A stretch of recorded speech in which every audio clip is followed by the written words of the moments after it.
The September 7th meeting of the Albany Common Council will come to order, and I'll ask the clerk to call the roll. Yes. Here. Here.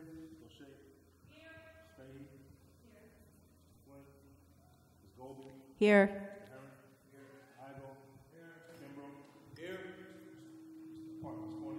Here. Here. Here.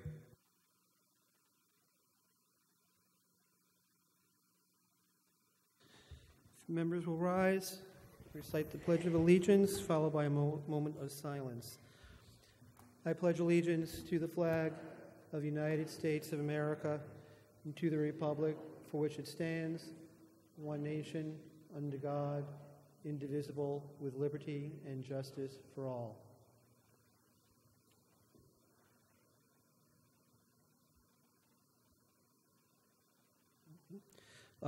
Proceed to our public comment period. Clerk will call the first speaker.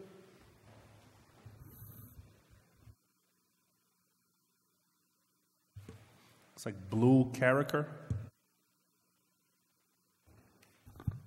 And I will give you 5 minutes. I'll give you a 1-minute warning as to when your time is up.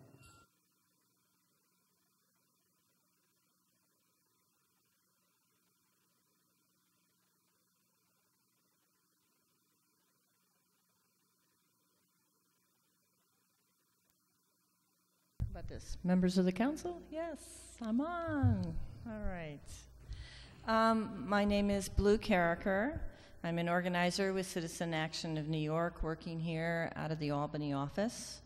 I'm here today representing not only my own thoughts and experiences, but that of several other Citizen Action members who wanted to speak in favor of the identification of law enforcement officers' ordinance, but who had other commitments tonight. The legislation introduced today by Dorsey Epliers really should require no discussion.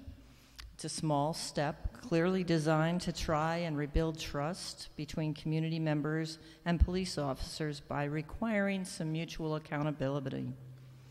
And while the benefit of this proposed law will be felt by all citizens, regardless of their race or skin color, we all know that this is directed at significant and deep distrust grown up over a century within the Black community, specifically based on significant and very real experiences.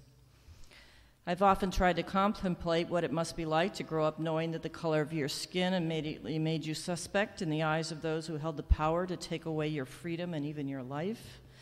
I can consider this, but I can never really know it. So how do those with power and privilege begin to establish trust with those who have lived and whose parents and grandparents have lived through such knowledge and experience? This is in fact a long and uncomfortable road, and we have hardly begun. So let's not debate the small stuff. When a police officer confronts an individual and asks for identification, that individual has no choice. To withhold that information could bring immediate and severe consequences. This legislation simply established that the individual in turn has a right to know the name and badge of the officer involved. The law requires the officer to reveal this information even if it is not requested, because this is not an equal power scenario. Based on community experiences, that individual could be justified in fearing that such a request might result in negative consequences. Through this requirement, the legislation injects into what might be a tense interaction a slight balancing of the power dynamic, and actually the beginning, perhaps, of the establishment of some trust.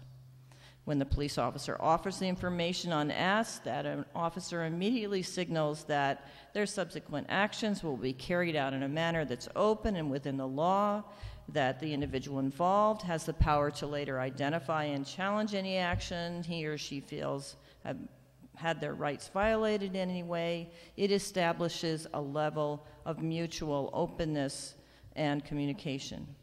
My understanding is that the NAACP and other community groups that have been actively working with the Albany Police Department to improve trust with the community support this legislation. It is therefore a small but important step forward.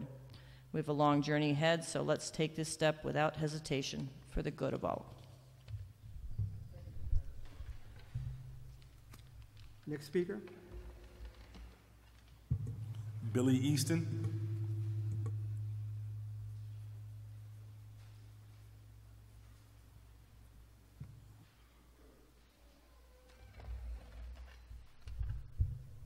My name's Billy Easton. I'm a resident of the 6th Ward in Albany, and I'm here to speak also in favor of the same legislation, the same proposed ordinance. To me, this seems like a pretty simple matter. When I interact with another person, that conversation generally begins with introducing myself to that person. It's friendly, it's polite. It keeps the situation from becoming a tense situation. So when you're dealing with police officers' interactions with other people, which most people who've ever had a police officer approach them when they weren't seeking that, experience that as a pretty tense situation automatically, no matter what. It not having anything to do with whether the person's done anything. I know anytime a police officer approached me, I'm like, oh boy, I got to watch myself. So the idea that the police officer would start by presenting their business card, introducing themselves, just sets a different tone. Instead of a automatically confrontational tone, it's a more collaborative tone. It's a positive step. It's consistent with the current policies of the police department, because currently any person who a police officer is interacting with has the right to ask and receive the police officer's business card. This is not changing a major change in that regard.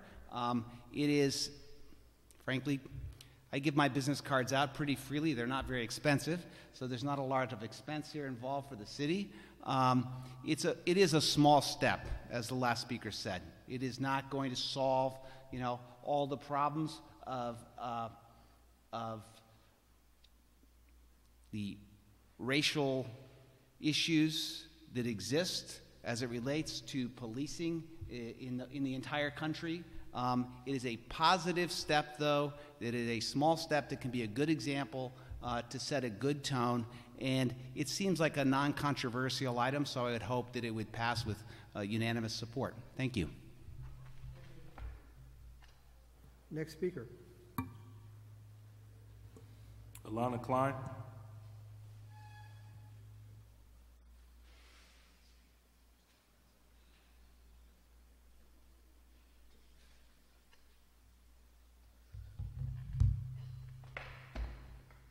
Good evening, Mr. President Pro Tem, members of the council. Thank you for the opportunity to speak before you tonight. Our thoughts and prayers are with those in the Gulf region and in the Southeast who have been affected by Hurricanes Harvey and Irma. I would like to appeal to both council members and tonight's attendees to volunteer to help in some manner. I admittedly did not know about this new legislation that was just presented tonight. As members of the council will know, as I have spoken on a small handful of occasions, I think my words have spoken in the past. I am fully in support of anything that helps police accountability and community policing. Now to proceed with the rest of my comments. I'd also like to take the time to ask the council to do whatever is in its power to provide the city as a safe haven for DACA recipients. These individuals came here as children, many of whom had no choice in the matter. To a large number, this country is the only one they've ever known. They go to school here, they work here, this is their life. They are Americans. If any such individuals can hear these words, this is as much your country as it is my country. Regardless of the status of your documentation, we are stronger together. The main reason I had planned to speak tonight, as the DACA news is relatively new, was to tell you about a recent personal experience. This past weekend, I was in an area of our city that I was admittedly unfamiliar with, near the Delaware Ave, 2nd Ave, South Pearl Street area. On one building, I happened to notice a red sign with a white X. Being that until recently I have lived in suburbia for the majority of my life, I was unsure what it meant, but I kept going about my business. And then I saw another, and another, and another.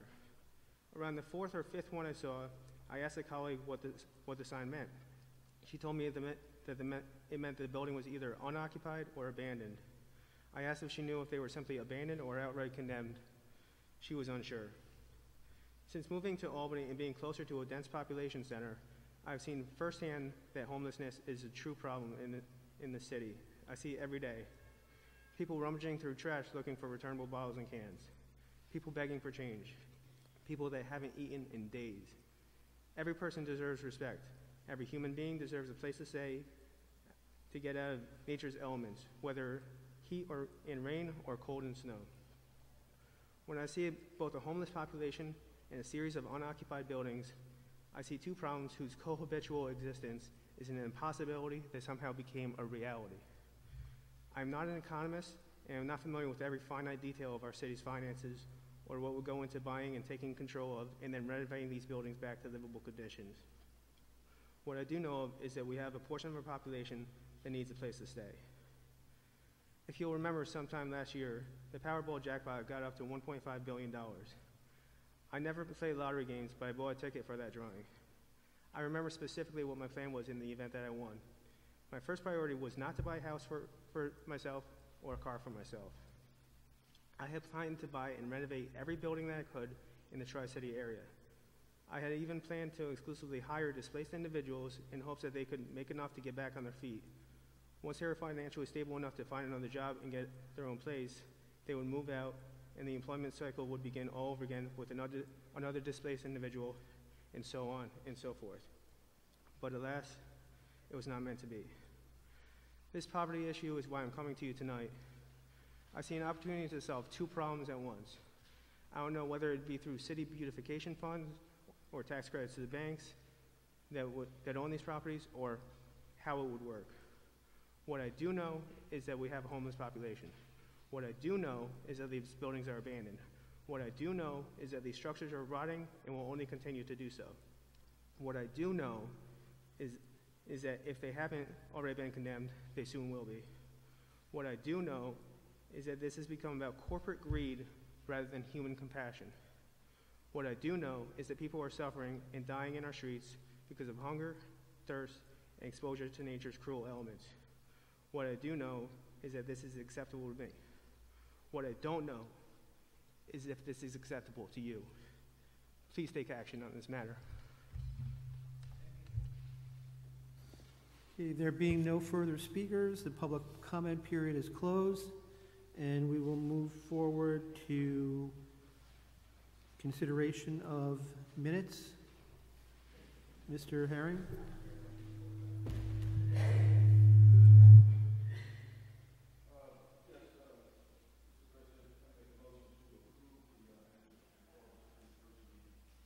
Is there a second?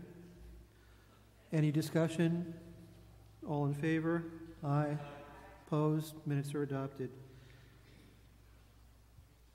Consideration of local laws?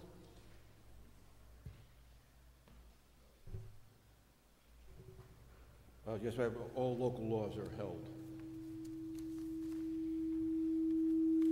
Okay, we'll now move.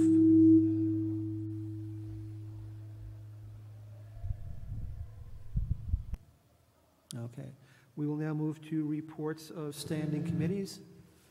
Mr. Herring?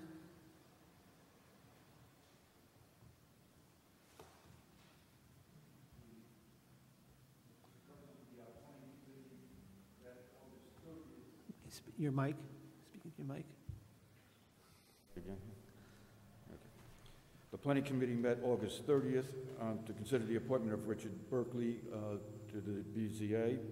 It also met tonight, September 7th, to consider the appointment of Serena Joyce White to the BZA. Both nominations were passed out of committee with positive recommendations. Additional committees. Councilmember Golby. Thank you, Mr. President. The Public Safety Committee met on Monday, August 28th to discuss Ordinance 378217, which addresses police officers giving business cards to people that they have interactions with. There was good discussion in the meeting, and the ordinance was passed out unanimously with a favorable recommendation. Any additional standing committee reports? Any ad hoc committee reports? If not, we will move to ordinances introduced. Councilmember Golby. Thank you, Mr. President. I notice ordinance 389117 for introduction. Clerk will please read the title. An ordinance amending Article 1 of Chapter 323, Streets and Sidewalks of the Code of the City of Albany. Councilmember Herring. Yes, that ordinance will be referred to the Law Committee. Now move to ordinances held. Councilmember. Yes, Mr. President, all ordinances are held with the exception of item number 1. Recognize Councilmember Repleers.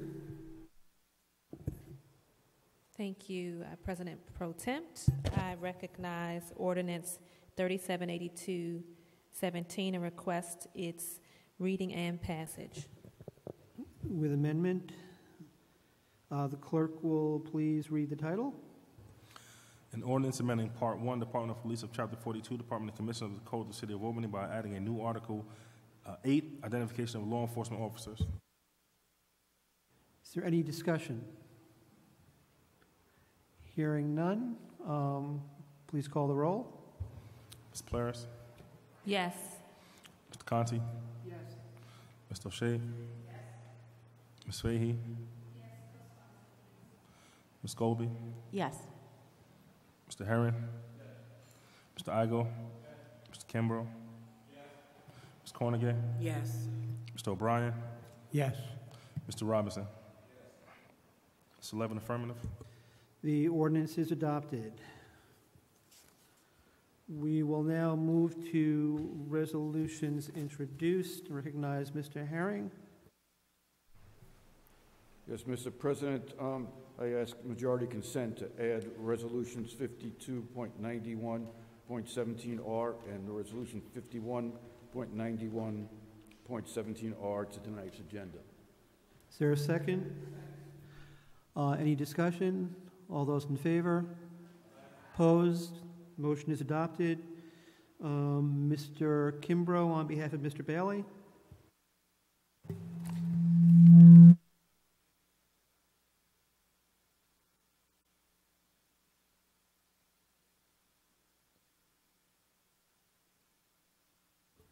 Clerk will please read the title. Resolution honoring pillars of the Arbor Hill community. Any discussion? If not, all those in favor? Aye. Opposed? The resolution is adopted. Councilmember Fahey. Thank you, Mr. President. I notice Resolution 589117R. Ask for its introduction and passage. Clerk will please read the title. Resolution of the Common Council consenting to adjustments in salaries pursuant to the collective bargaining agreement between the City of Albany and Service Employees International Union School Crossing Officers for the 2017 budget. Any discussion? If not, I'd ask for the roll to be called on that one. Mr. Plaris? Yes. Mr. Conti? Yes, co-sponsor. Mr. O'Shea? Yes. Ms. Fahey? Ms. Golby? Yes. Mr. Herron? Yes. Mr. Igo? Mr. Kimbrough? Yes. Ms. Cornegay? Yes, co-sponsor. Mr. O'Brien? Yes. Mr. Robinson? It's 11 affirmative. Resolution is adopted. We'll now move to resolutions held. Mr. Herring. Yes, Mr. President, please hold all resolutions with the exceptions of items number 7 and 8. Resolutions are held, and I recognize Mr. Herring. Yes, Mr. President, I notice resolution 48.81.17R and ask for its passage. Clerk will please read the title. Resolution of the Common Council confirming the appointment of Serena Joyce White Lake as a member of the Zoning Board of Appeals. Any discussion? If not, please call the roll. Mr. Polaris? Yes. Mr. Conti? Mr. O'Shea? Ms. Fahey? Ms. Golby? Yes, co-sponsor, please. Mr. Herron? Yes. Mr. Igo? Mr. Kimbrough? Ms. Cornigan? Yes. Mr. O'Brien? Yes. Mr. Robinson?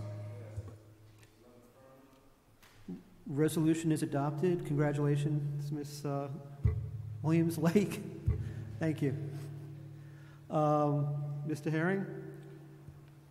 Mr. President, I notice resolution number 49.81.17R and ask for its passage. Clerk will please read the title. Resolution of the Common Council confirming the appointment of Richard Berkeley as a member of the Zoning Board of Appeals. Any discussion? If not, please call the roll. Mr. Polaris? Yes, and can I co-sponsor this one in the previous? Sure. Thank you. Mr. Conti? Yes, co-sponsor. Mr. O'Shea?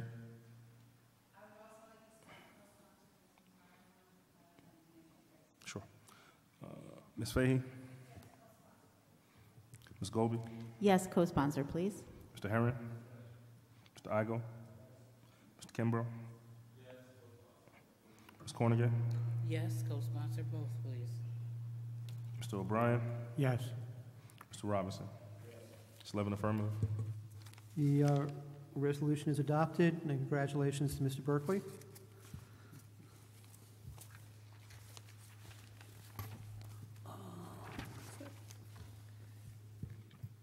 Okay. Is there any further business? Mr. Herring? Hearing none, I make motion to adjourn. Second, in discussion?